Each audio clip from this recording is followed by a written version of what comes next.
Welcome to the Beyond Divorce Embracing Change podcast. My name is Michael Flores, and I will be your host while we explore the complex journey of divorce with empathy, insight, and practical knowledge. Whether you're contemplating separation, in a divorce, or looking for support post-divorce, our episodes provide expert guidance, stories, and strategies to help you through every step of the process. We are actual therapists, helping clients who sit on our couches every day through their difficulties of divorce. You are not alone. Join us as we delve in and find solutions that give you hope again. We're glad you're here. This podcast is not intended to replace legal or personal help. This podcast is for informational purposes only. Good day, everyone. Thank you for being here with our show again, Beyond Divorce. Not two, but necessarily what we are. We are Beyond Divorce, Embracing Change, and we are really excited to have Armando back to go over a really important topic, which is, I think it happens a lot with people losing themselves in the divorce. It does. And we're trying to say, don't do that. Yes. Yeah. Yes, the goal is not to lose who you are in this very difficult change that is going on in your life. And so when we say that, Armando, not losing yourself in divorce, are we really talking about someone's identity? Like the identity they had before the divorce or identity that you're creating after the divorce? I think it's a combination of that, and it's a combination of not losing what your values, your core self is. Because when you got married, there was a core value of who you are. There's a core self, or there should be. That's part of it too. If you're really young and you get married, you may not have that fully developed. Right. And then as you develop that in the marriage, that kind of shifts and changes a little bit, but who you are is still at that core. And a lot of times in divorce, what I've noticed is people lose that and they become, where you might describe them as kind, empathetic. They end up being critical, mean, hateful. I was talking to an attorney this morning, actually, and we were talking about how he's noticed that in some of his clients that they're very different after the divorce. Like if they check up and talk about them, their personality is completely different. Wow. So it's how can we preserve that personality during the divorce? So, we're not like, who is this person now in front of me? So part of not losing yourself is really understanding enough about yourself to know who's the person you want to either maintain or who's the person you need to become. Right. It's like it's a level of self-awareness. Well, a lot of it is all self-awareness, actually. It's about being self-aware of who I am, who I was prior to the marriage, who am I during the marriage, who I want to be after the marriage, and then also being aware of the pitfalls of, triggers, being vindictive, things like that. I mean, right. We, good, bad, or indifferent, we get a lot of a spectrum of different people in that process. Let's start with who am I? Okay. You said that earlier, is that something that's discovered pre-marriage, during marriage, after marriage? When is that question? When should we be asking ourselves a question like that? Yes. You should be asking yourself that question all the time, I think. I think really figuring out who am I? What are my core values? What is important to me? How do people see me? How do I want to be seen? Those things, right? And I think, the best, I have this tree in my office and it's a woven tree. It kind of has the trunk, the branches kind of weave together and it makes it kind of sturdy so it doesn't Oh, that's cool. Yeah. And what I tell couples when I see them is I tell them, you want to be like this tree. You want to grow together, but you want to grow intertwined. Because if you grow separate, what happens? You fall over. But you're still growing. There is still a unique part of that. And so knowing who you are, knowing what your identity is, knowing kind of what I want to be is important to that, both in a marriage and outside. And I think sometimes in when marriages grow, people grow differently, they grow apart, and so they don't go intertwined, but you still need to know who you are at your trunk, at your base. So yeah. So if you ever come to my office and you see my tree, it is a real tree. It's a couple tree. It's a couple tree. Well, yeah, it's a couple tree because there's a couple branches, but it's more family based. Is how I spin that. It's kind of like family because it's everybody. Intertwined. Right. And I think it's important to figure out who you are. And so with our listeners, if I can, if you're if you're cleaning, driving, whatever you're doing, if you want to do this little exercise with us, I'd encourage you to do that. So I'm going to have Michael, I'm going to encourage you to write these down. So Okay. this is a little strengths exercise I do with almost all of my clients at the first session. It's really just, one, trying to figure out who they are, so I know who they are, but also help them remember who they are. Okay. So do me a favor, write your name, top of that paper right there, underline it. And in my office, I would let you pick a color, but I don't have colors here. So, and you pick your favorite color. And then give me 3 strengths that you see about yourself. What are 3 strengths you have? You may be like real or just make them up? No, your real strengths. Don't. My real strengths I see in myself? Yes, we're talking about who you are. We're not, and listeners, please don't make up strengths if you do this exercise. Yeah, see, I did a good job. You did, thank you. Okay. I appreciate it. And usually I write this down for them. I probably should have written it down, actually. Actually, I'm going to do it. Okay. So Michael, what did you write down? Kind, helpful, I need one more. I know you do, and I'm trying to think of the one that it's like one of my values. I think it's a strength, but I value it. It's really like constantly trying to be cognizant of another person's perspective versus my perception. But it's more like, I think one of my strengths is I really try to sit in their shoes. So we call that empathy.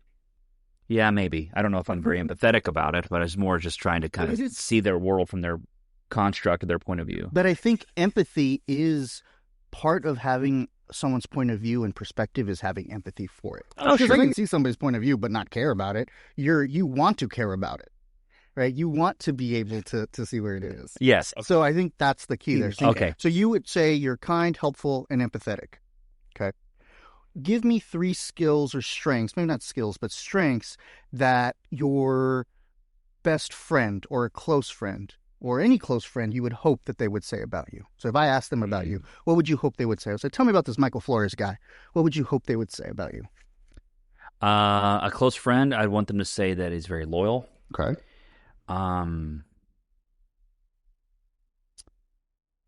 Full of joy. Oh, joyful. Yeah. And loving. Okay. Okay. Give me 2 strengths you would hope your wife or your spouse would say. So I picked when you asked me that. I did that on purpose. Darn it. So maybe something else. 2 strengths that my wife would say or I want her to say. You would hope she would say. I hope she would say. I hope she would say that in every decision that I made, I always put them first. Oh, so family first. Mm-hmm. Okay. That's a value. Yeah. And I would hope they would say that I was one of one. That there's really not anyone else like me. So unique. Kind of unique. One of one. Yeah. Okay. Give me 2 that you would hope your children would say. We're just going to keep going, by the way. With my kids, I would want them to hopefully say this about me, which is involved and available. And give me 2 that you would hope your coworkers would say, that your team would say about you. What you have said about me? No. Oh, I mean, keep it PG. We don't want to get labeled on the only good things, listeners. Only good things. Yeah, my coworkers. What I would love for them to say. Strengths about me. Mm-hmm. What would you hope we would, if somebody asked us, what would you hope we would say about you? He's trustworthy. Mm-hmm.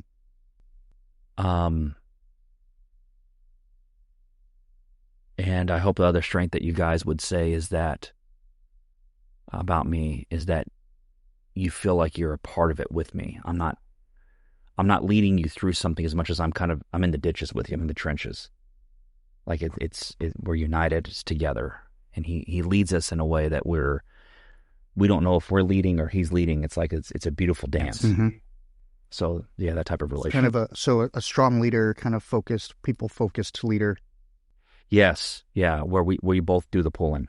Yeah. I'm not in front pulling the carriage. So I wrote down, what you said was you are kind, helpful, empathetic, loyal, joyful, loving. You put family first. You're unique. You're one of one. You're involved. You're available. You're trustworthy, and you're a good leader. Sure. Sounds great. So would you say if you're doing all that, that's you, best version of you, that's what that would look like? If you're embodying all of those things. Yeah. If someone authentically told me this is the person I see in you, like my wife, my kids, and I mean, yeah, I would feel like I've made a huge impact in the world and with others. Yeah, absolutely. So I think what's interesting, and you didn't struggle with, well, you kind of did a little bit with the when I asked you to think about yourself, you kind of struggled a little bit to kind of figure out like, well, what is it? Because I think most people, we don't ask ourselves those questions. We don't ask like, what are our strengths? What are we good at? Yeah. We do the opposite. If I asked you to list me all the things, all the challenges, all the things you could work on, I'm sure you could list a bunch. And I'm sure if I asked you, what would your wife say are all the things you need to work on, she'd list a bunch, right? Yeah. Or you would be worried about those things. And so I think especially in divorce, we can get caught up on the negativity. We can get caught up on all the bad stuff. And so it's important to remember who we are. So I would encourage you listeners, really think about that for yourself. What are 3 strengths you have in yourself? What are those things you see in yourself? If we asked your best friend, what would you hope they would say? Your kids, your loved ones, your coworkers. And I do this exercise a lot with people, and you'd be surprised, maybe you wouldn't be surprised how often people struggle to come up with strengths. And what's interesting is once I shift to other people, what they hope other people see in them, they're able to list. Yeah, it goes. Yeah. A way that I've learned, Armando, to ask sometimes to kind of get them out of that frame is to work with it. It's kind of like you roll with the resistance. Mm-hmm. And going with, if you had to meet your doppelganger, you had to meet the person that was basically, it's a carbon copy of you, how would they beat you at you becoming your best self? Oh, I like that question. Yeah, it's almost like how would they, how could they do it better than you do it, being your replacement? Mm-hmm. And it's almost like letting them describe the holes. They would beat me here in this. They would beat me in, I'm lazy, so they would beat me here, whatever it may be. And then you start going, okay, these are the areas where I can be better. And so then I would go back to the question with the identity of saying, so when you think about those areas, do those areas align with who you want to be? Who you want to be, yeah. And they go, no. I said, then what's missing?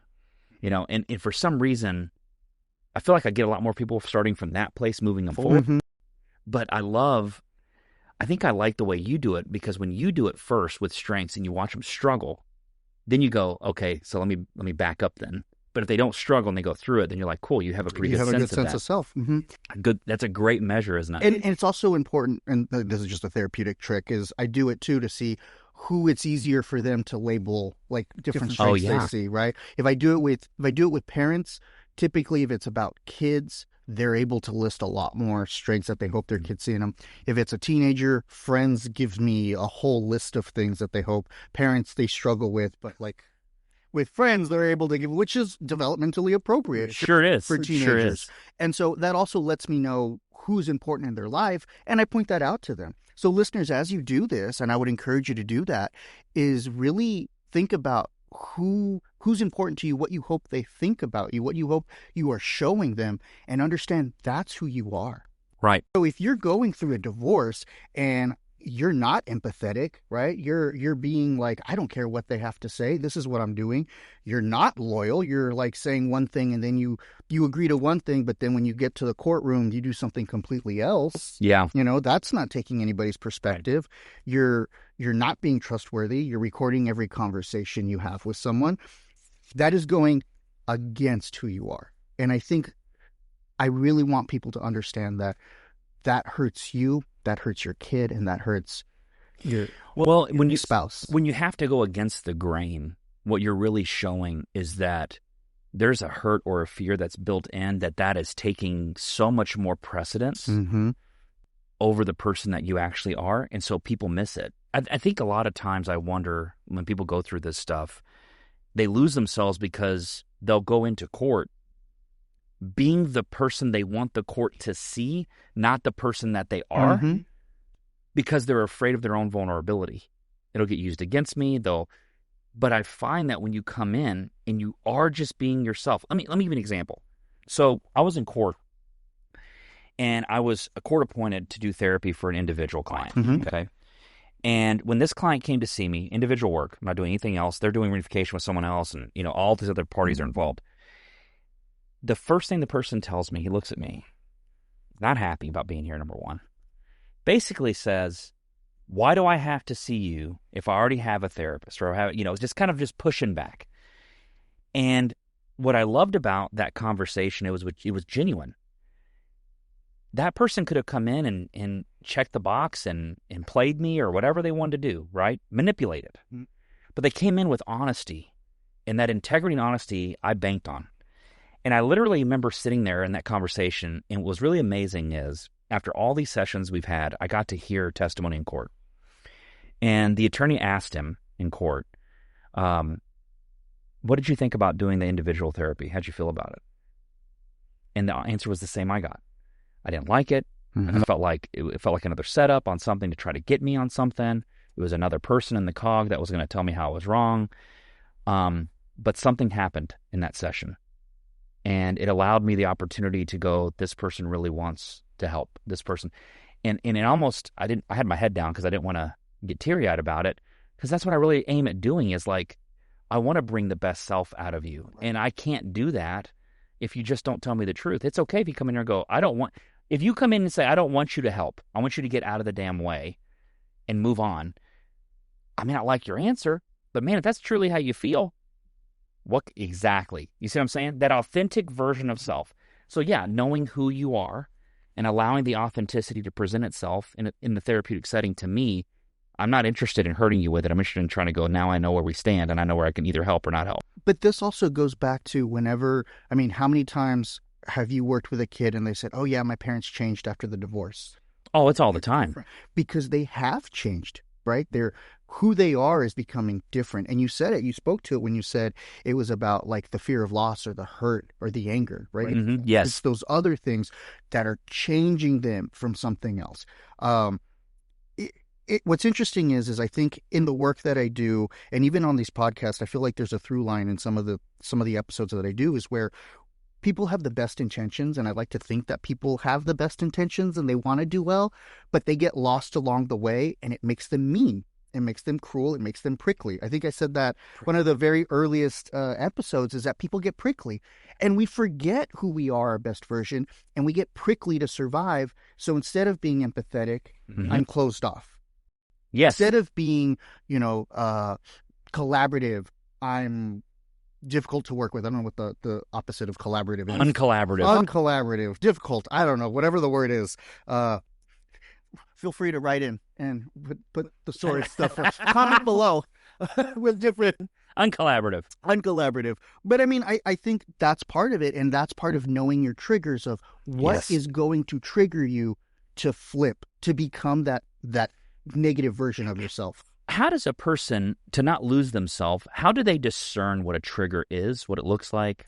I think there's a lot of self-reflection. Okay. And really thinking about reflecting after an event or after something and being like, okay, how did I react to that? Was that my best version of myself? That phone call, that angry text that I sent to my ex-spouse or my soon-to-be ex-spouse or my ex, was that like me? Whoa, that was really hateful. Yeah.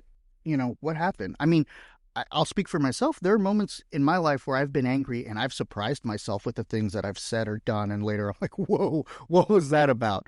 And really questioning where that was and what really got at me. And that is scary work, to like look at yourself and see that's not the best version of me. And that's probably the worst. Where did that come from? And it could be anything. How should we determine what a trigger is? So when a person comes in and goes, well, they said this, or when they start blaming me, it triggers me, whatever. When a person finds that, I hate using the word trigger, I've been triggered, But the idea is when a person does sense that something's changed inside their cellular functioning as a result of something they've experienced in interaction with another person, how do they then What should they do with it? Is what I'm So asking. my favorite question, I learned this in grad school. So shout out to Dr. Duncan if you're listening. I don't know if she's still working or not, but one of the favorite questions that she ever gave me was, "What about that bothered you?" What about that? Yeah, what about that? And not triggered you, but bother, like just kind of like just a bother. Like, why did it impact you? Like, why that? Like, what is it about that? And really, well, what is it about that? It's because every time we talk about finances, we got into a fight. So now they're wanting child support, and I told them to save money. Or, oh, now they have a new boyfriend because at the end of our relationship, they wouldn't even touch me. They wouldn't. Yes, they must have been cheating. They must have been cheating, right? And so those are those things that bothered people to really kind of break down. And usually it's more about our own insecurity than it is about them. There it is. And so if you can be secure in knowing yourself and remembering that, then you're going to be okay, and you can kind of be aware of those triggers if they come up. And so and to remember that because you react to it, it might feel real good to be real vindictive. Look, sometimes it's fun to be Tom Petty and be real petty. Look, pettiness can get you through a lot. And sometimes I'm pro petty. I'm not right now, but you have to recognize that it might feel good in the moment, but what is the cost long term? Yeah, I think that's a lot of things that we don't consider the cost, especially when it's truly emotional. We kind of want to help the emotion subside. Mm-hmm. So what we do is we become reactive in the moment to help with the emotion we're feeling, not recognizing the cost, right, versus the benefit. We used to say, is the juice worth the squeeze? Oh, yes. The idea that, is it really going to get you? I think when we say, you mentioned triggers and you mentioned like, what was that question you said? It was, what about that bothers you? Mm-hmm. When you discover that something bothers you, that's a level up for you. Isn't that like an opportunity for you to go, oh, this is where I need to get better? Because think about what it would be like if that same thing happened and it didn't bother you. Mm-hmm. Like, what does that say about a person? That something used to bother me. I've worked on it enough in myself that now when it happens, I'm not bothered by it. Yeah, you have power over it now, right? Like oh my gosh, yes. That thing or that person doesn't have power. Well, let me make it even better. That thing or that thing that happens has no control over you anymore. No control over you. Because that's what people don't like, is feeling controlled.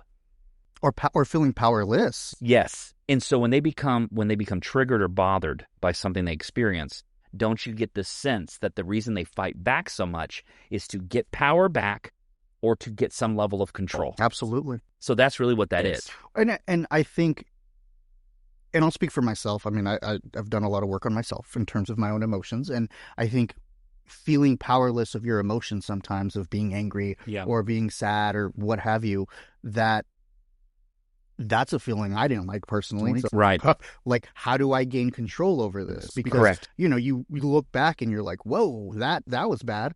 And how many times have you've been in an argument with your spouse, or if you're getting a divorce, that you say you do things and later there's like a hole in the wall and stuff is broken and crashed and you're like, they're literally wreckage afterwards and it's uncontrolled. Do you want to be that person?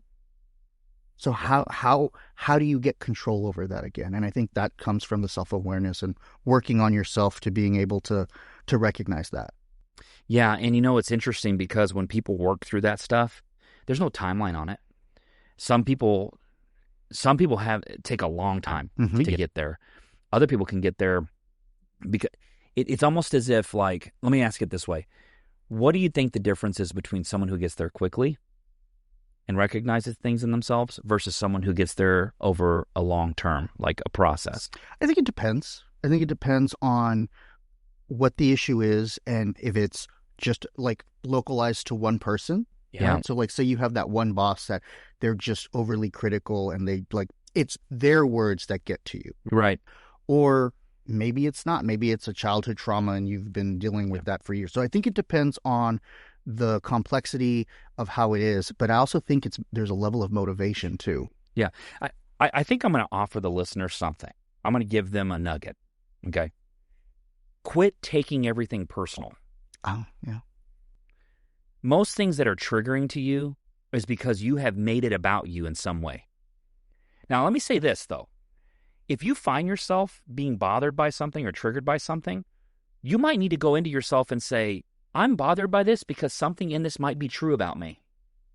Or something in this isn't true about me and I don't know how to convince them of something different. The more you take it personal, you are going to become a defensive person and you're going to make something true that may not be true about you. And I think that's where it's important to remember, right, to have reminders of who you are. So if I'm worried that someone's going to see that about me, then you pull back your list and you remember this is who I am, not this person. Yeah. And then you behave in ways that is like this, that are consistent to that. With who I am, what my strengths are, as opposed to the other ways, right? I think you like to say, don't load the gun, right? I do say that. You say that, which is... Yeah. You get mad at them pulling the trigger, but you keep loading the gun. Yeah, keep giving them the ammo to fire at you. So if you act your best version of yourself, if you act like your strengths, then you're probably not going to load that gun. Where are they going to shoot back at you? Man, you're so loyal. Well, can you imagine? Well, yeah. Oh, he's so kind and helpful. He's shooting that at me, right? All this love and his leadership. Mm-hmm. Yeah, that's hilarious. But that's part of it. And I think once you figure out, or even if as you're on your journey of figuring out your self-awareness, I'm a big believer in reminders. Like I believe in having things that remind you of stuff. I'm forgetful, so I have a calendar to remind me things, but also to remind me of myself and who I am. Right. And so I think listeners having those things, right? My house isn't like filled with sentimental stuff, but I do have some things that are important to me that remind me of who I am. And I think if our listeners or anybody has that to remind you of your core values, that's important. So I just thought of something, and this goes back to one of our old potty buddies here, podcasting buddies. I don't know how to say it. Who are you talking about? You know who I'm talking about. Are you talking about Dr. Robinson? Yes. Dr. Robinson, friend of the pod? Friend of the pod. Friend of the pod. Friend of the pod. Friend of the pod. Okay. Friend of the pod, Dr. Robinson. This is something that I think would come from him. So flip that list over. I'm going to show you something. All those things I said that are my strengths about myself, do you notice that all those things are what I give away? Oh, interesting. I've never thought about it that way. Read that. Think about that being gifted to someone and read the list again. Being kind, helpful, empathetic, loyal, joyful, loving, family first, one of one, being unique, involved, available, trustworthy, a good leader. Those are all for something else. Wow. That's meant to be given away. So my thing to people is, when you think about the best version of yourself, that is supposed to be what you give away. Mm-hmm. If you want something from someone, give it away. You want love, give it. You want loyalty, give it. You want kindness, give it. And here's something kind of unique. Not everyone's going to give it back to you when you give it away, and people will take advantage of it, and they're going to hurt you when you give it away. But when it represents the true, authentic version of yourself, you will always be able to put your head on the pillow in peace when you go to bed, because you know you're giving away the best version of yourself. And the reason it's the best version of yourself is because it was meant to be gifted. Here's a crazy thing to think about. So when a tree produces apples, does the tree eat the apples? No. The apple tree produces the apples for what? For other people, for other things to eat it. Yes. Does water drink itself? No, I don't think so. I think it but no, it doesn't. To your point, no, it doesn't. It was meant for us. Everything in this planet that is we consider to be good has been given. That's interesting. I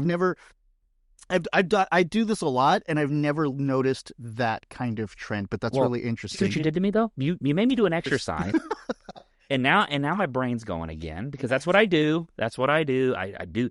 This is what I did in school, by the way. They would do this in school, and I would go, think more about that. Let me. I'm sorry, Armando, but I just wanted to bring. No, but what that shows is that self-awareness, right? It makes you. I'm good at being self-aware. Good at being self-aware. Thank you, Armando. It helps you be aware of who you are, and you don't lose yourself. I mean, but that's the point of this: is that understanding who you are, what you're giving away. Because if you lose yourself, you're not giving that gift away. Oh, especially if it's to your children. Yes, that's beautiful. To your children, because that's most people in divorce. People that are listening to this podcast are probably not listening for their co-parent. They're listening for their kid. They're probably here because they want to hear things that they can do to help their family. Yeah. Hopefully they can work on it with their co-parent. I hope they use the same thing. However, I think a lot of them just want to be great at being parents. And I thank y'all for that. And that's why we do this, is to make you so well-rounded, you can be that gift to everyone. But those are the things you got to remember. Quit taking things so personal. Yeah. Quit making it about you. It's probably not about you all the time. It's not. And I think I also want to say this. It's also okay sometimes if you lose yourself there, right? Yes. If like for a minute there, you lose yourself and you're like, wait, okay, what?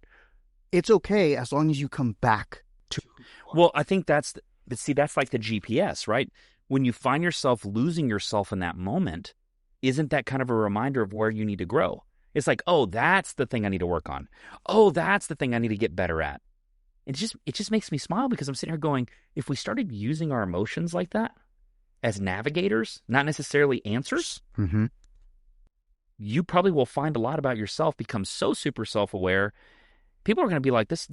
They're going to see the greatest version of you, and you're going to feel great about it, and they're going to wonder how you did it because you took the time. Yeah, you noticed what your emotions are. I think we've talked about this, I don't know how many times, but it's a check engine light, right? Like what's going on. Exactly what it is. You know, what is happening here? Anxiety, I always joke with people like, you know, having anxiety or being angsty, it's what's letting you know something's important, but what are we focusing? Yeah, most anxieties imagine fear. Mm-hmm. Most of it. Well, because this is important to me, so I want to do well, so I'm anxious about it. Yeah. Good. It should be important to you.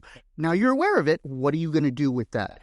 And so then I go deeper and go, what's fear? Well, fear's what I don't understand or don't know. Mm-hmm. Or it's what I'm afraid could be, which is also a part of the imagination. And that's why angst and fear kind of run side by side, like, cousins or something. And then I go to the other one with depression. This is my favorite. You know what depression is? What do you think? What do you say depression is? Unresolved past. Oh, absolutely. Yes. It's just, it's your body's way of telling you that we never resolve this about ourselves. Mm-hmm. Right? And so what happens is it just holds you down. It's like a weight. And people get stuck in that darkness with it. And it's just like a cycle that repeats itself. And it's almost like when a person comes in depressed and I say, what is it you still need to let go of? Mm-hmm. Yeah. Who have you not forgiven? What have you not forgiven? It's all past related. Almost every time. But I think with that too is that if we work on being who we are, our best version of ourselves and that identity, then we can recognize that and we have a path out of that fall. Yes. Out of that path. Yes. Because if we're stuck in there, then we're not growing. We're not giving anything and we're not moving. Right.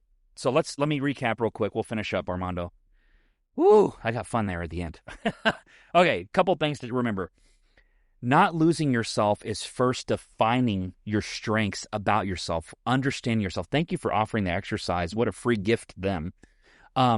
Doing the exercise and going through your strengths. Remember how we did that. You go over yourself, your friends, your spouse, your kids.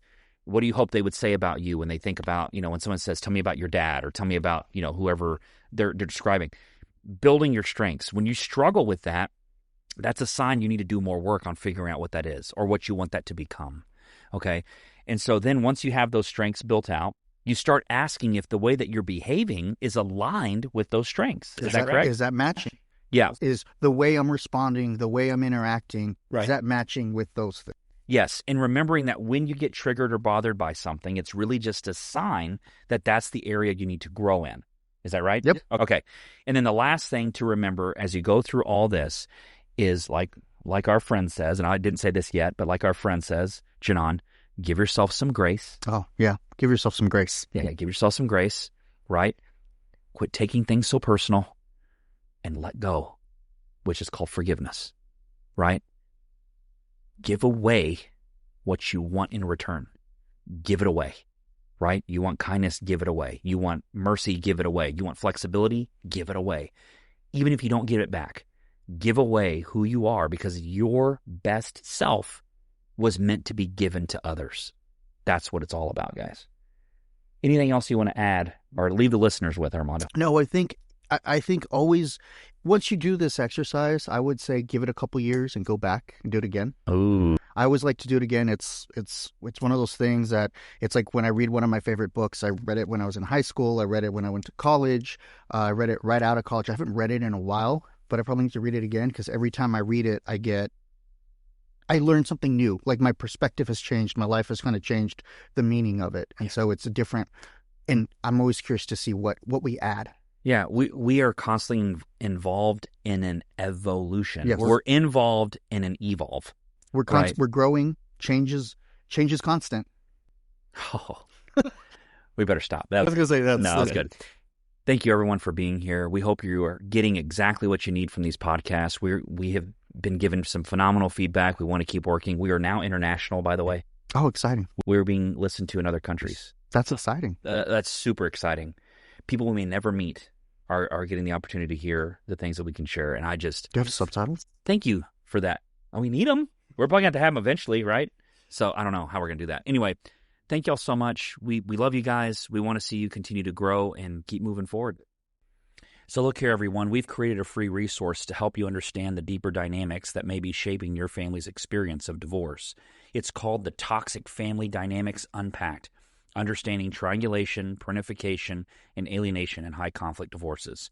In this course, I break down 3 of the most common and damaging patterns we see families navigating divorce. You'll learn how to spot them, how they impact your kids, and what you can start doing to move toward healing and stability. People often assume that they're seeing is alienation, but that's not always the case. Sometimes it's triangulation or parentification at play. Understanding the difference matters because the path forward depends on it. If you're ready to change the story in your family, visit www.brighterpossibilitiesfc.com/classes or the link in the show notes below to access the course for free. We're here to walk with you on your journey.